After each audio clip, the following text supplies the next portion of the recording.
Hi, welcome to Supper with Stella. Today we're going to be making a cane syrup pear galette. So a galette is kind of like a rustic pie or like a free-form pie. We're just gonna bake it on a baking sheet. I'm gonna bake it on a pizza pan actually because it's round.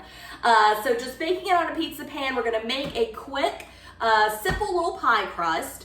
And then we are gonna fill it with some pears, and we're gonna make like a cane syrup caramel to drizzle over the top. So to get started, I am just going to make pie crust, which this is just a really basic recipe. It actually makes 2 pie crusts, so enough for a bottom and a top crust. However, with a galette, I like for my crust to be a little bit thicker than I would roll it with a pie.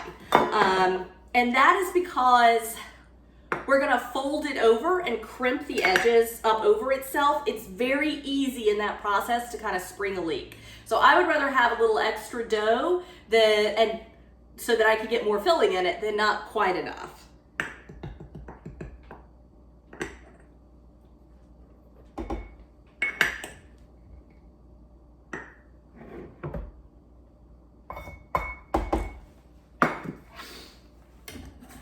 All right, so 2 cups flour, and then just a pinch of salt.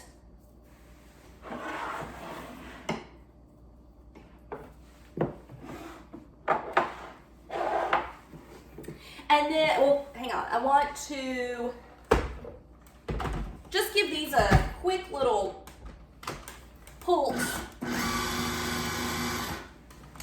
Just making sure the salt disperses itself through the flour. And then I am going to cut 1 stick, so 8 tablespoons, 1 stick of butter. This is cold butter. I just took this out of the refrigerator. I am just gonna cube it up and add it to the flour.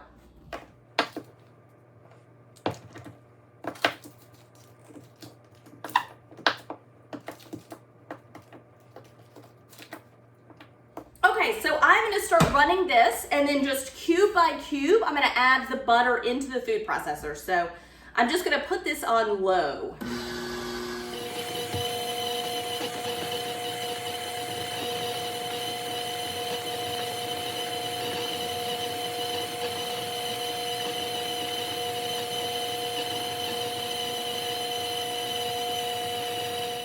So I gave this a few pulses, so my butter is pretty evenly dispersed, and it's sandy. Like, it's kind of a coarse, sandy texture. So right now I have got some water that I've had in the refrigerator, and I've had ice in it, so it's super cold water. And I'm gonna add tablespoon by tablespoon. Generally it takes me about a 1/4 cup or 4 tablespoons. I'm just gonna do one at a time to get it to the right consistency. But depending on how humid or unhumid it is in your house, it may take more or less than that. So I'm just gonna hit pulse and start just doing ice cold water, 1 tablespoon at a time.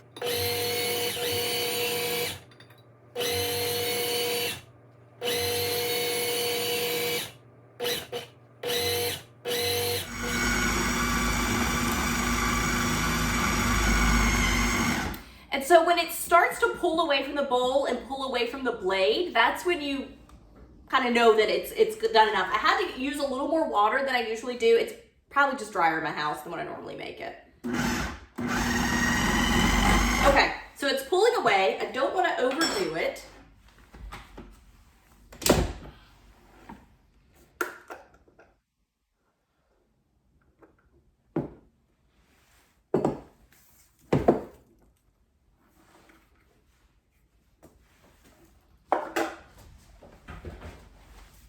So I'm just gonna knead this around just a little, just kind of bringing any little pieces together that maybe didn't get enough moisture, that maybe aren't as cohesive in the dough ball.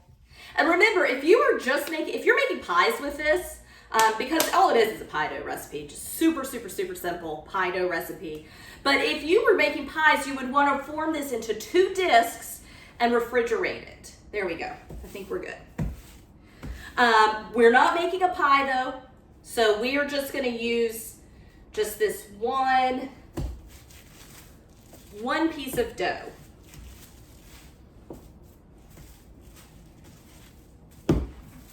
And roll it out into just a large single circle, and we'll have leftover pieces of it. But like I said, I'd rather have just a little bit of waste from this than not have enough pie dough or have my pie spring a leak. In the past, I've used those pre-made pie doughs that are like rolled and they're in the refrigerated section, but they're just too thin. In my experience, they're too thin for a galette. They always, when you go to crease the side over, is when they break.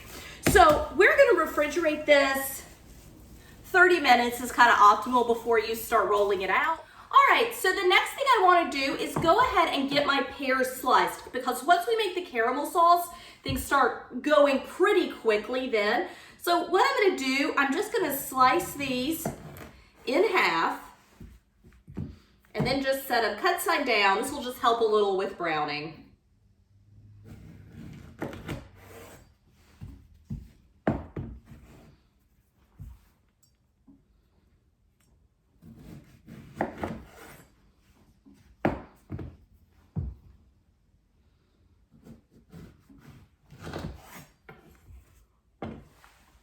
And then we are going to use a melon baller to just scoop the seeds out. So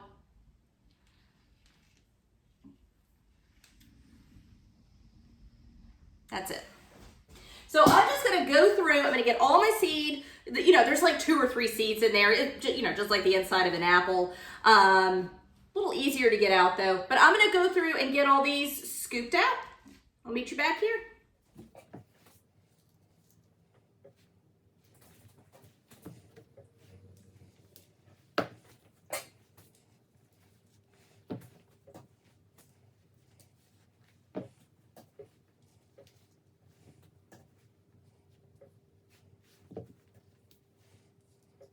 All right, so the next thing I want to do is cut these up. So what I'm going to do is just going down the length of the pear. I'm going to slice them into really thin slices. So I can go ahead and get rid of the stem.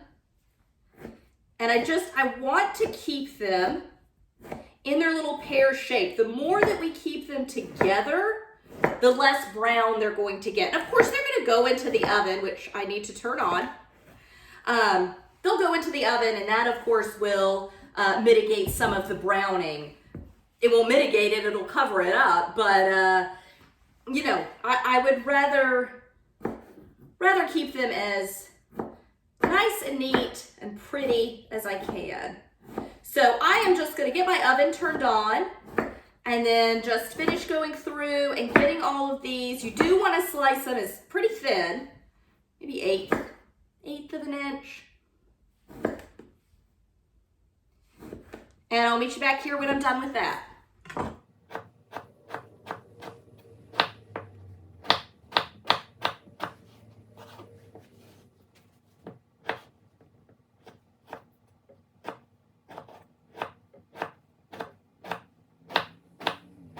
All right, so moving on to the next phase. I've got all my pears sliced up.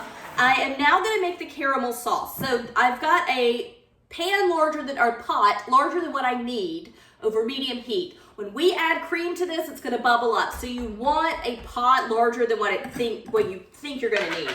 So to the pot, I'm going to add a ½ cup of sugar, which is the base of our sauce or of our caramel. Let's see. And then 2 tablespoons cane syrup and 2 tablespoons water. I'm just going to use some of these leftovers here. I've got a little 1/8 cup measure, which is the same as 2 tablespoons.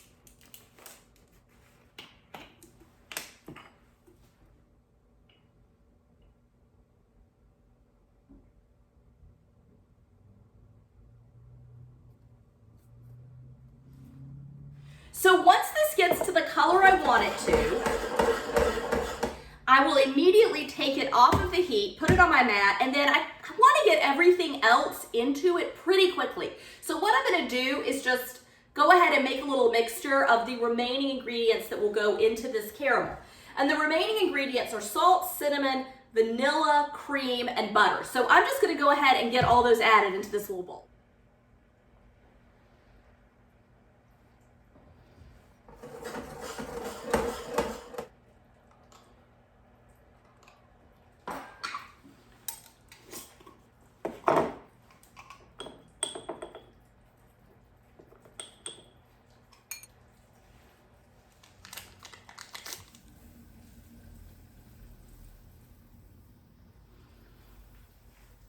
Okay, so my syrup is the color I want it to be. Now this is going to bubble up. You're gonna hear it. It's gonna sound pretty scary, but I just wanna get it in there, get this moving.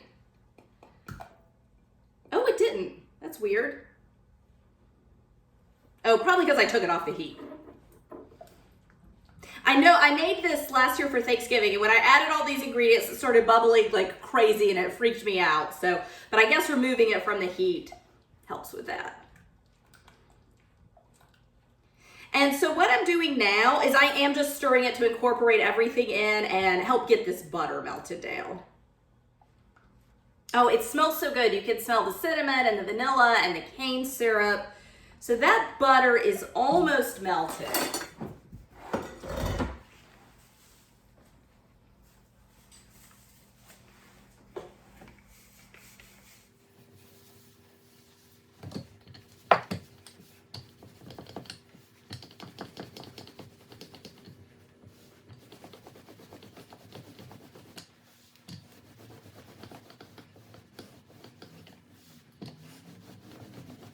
All right, so I have rolled my dough out. Remember, this was enough pie dough for 2 crusts, so it's a recipe that makes a top and a bottom crust. I, of course, am just gonna use one and have leftovers. So I want to get this moved. So I'm just gonna roll this up. My sheet pan is over here. I'm gonna roll it up, set it over here, and then clean this off.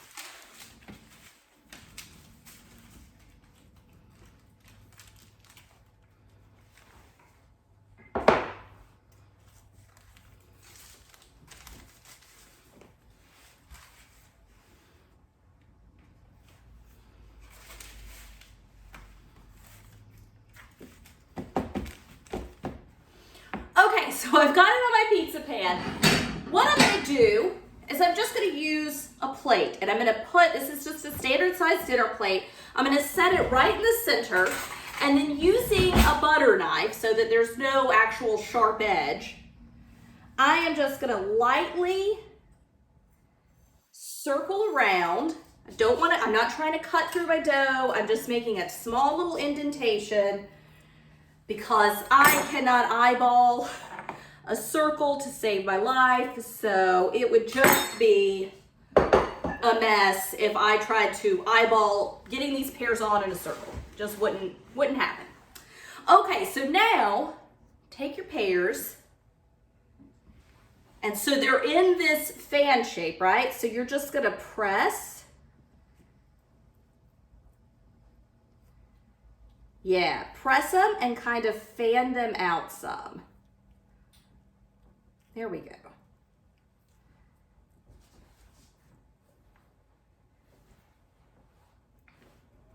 And kind of alternate them. Like the point of this one that I just did is pointing inwards. So now the point of the other one is gonna point outwards. And I do have an extra pear just in case.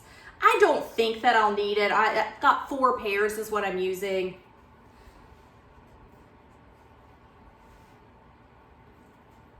And you'll have some gaps between the pears, that's okay. You want to keep your pretty fan shape though.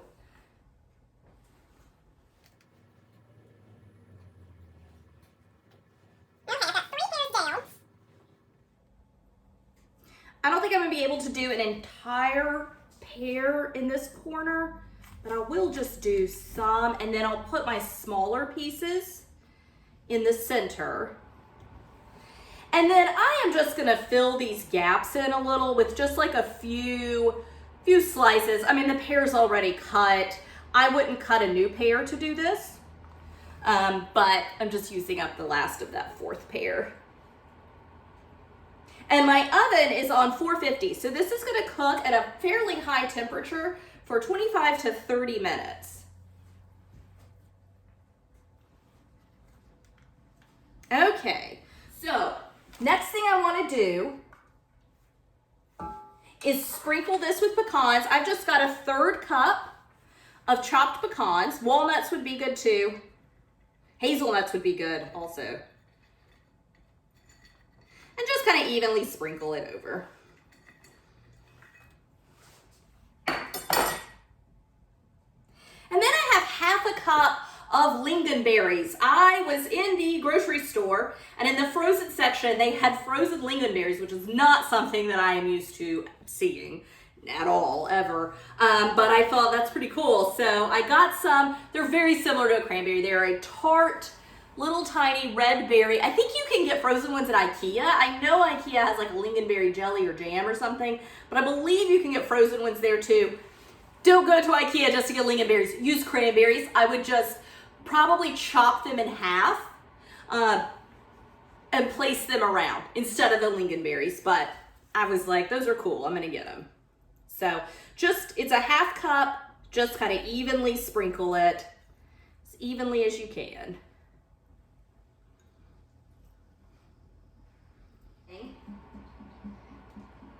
So we are gonna drizzle it with this caramel sauce.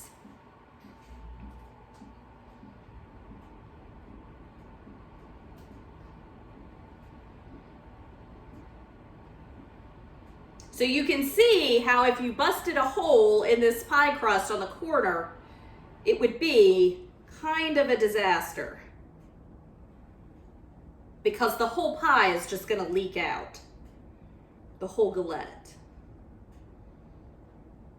So to truly make this a galette, we are just gonna fold the sides up.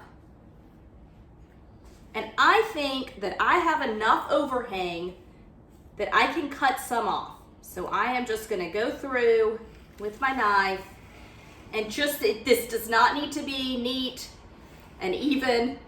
I just wanna get a little bit of excess dough because you wanna see, this is a really pretty interior and you wanna be able to see it. If I were just to fold this whole piece up over it, which is what I've done in the past, you just wouldn't see it that well. So, all right. And if I spring a leak, I've got some extra to patch it. So you're just gonna fold over and then pleat it. Fold again, pleat, and you're just gonna do this all the way around. Pleat and fold.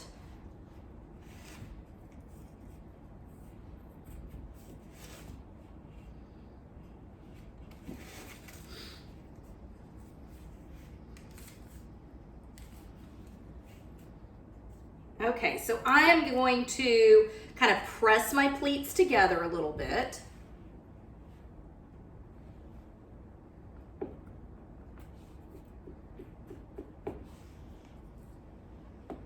All right.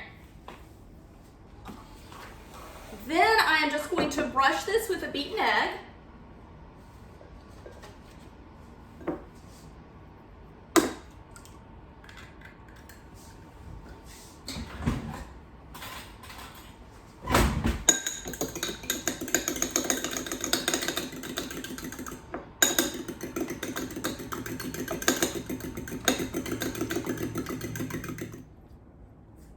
So the egg is going to help give it color. It's also going to help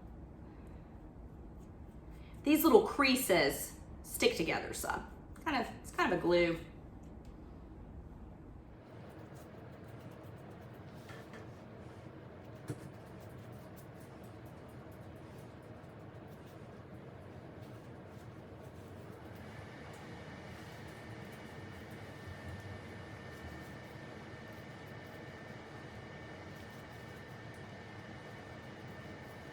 And then last step, I have some turbinado sugar, which is just like the sugar in the raw, you know, the thick, coarse brown sugar, which I think you can see.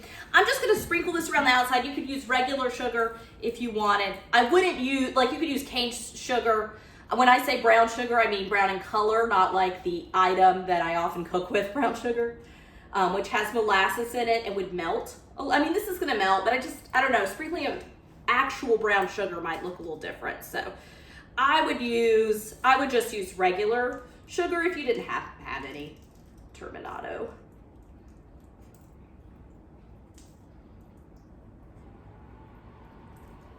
There we go. All right, so I am gonna pop this in the oven. Like I said, it's a 450-degree oven. And my cook time is 20 to 30 minutes. So I'll get this in the oven and I will bring you back when it's all done.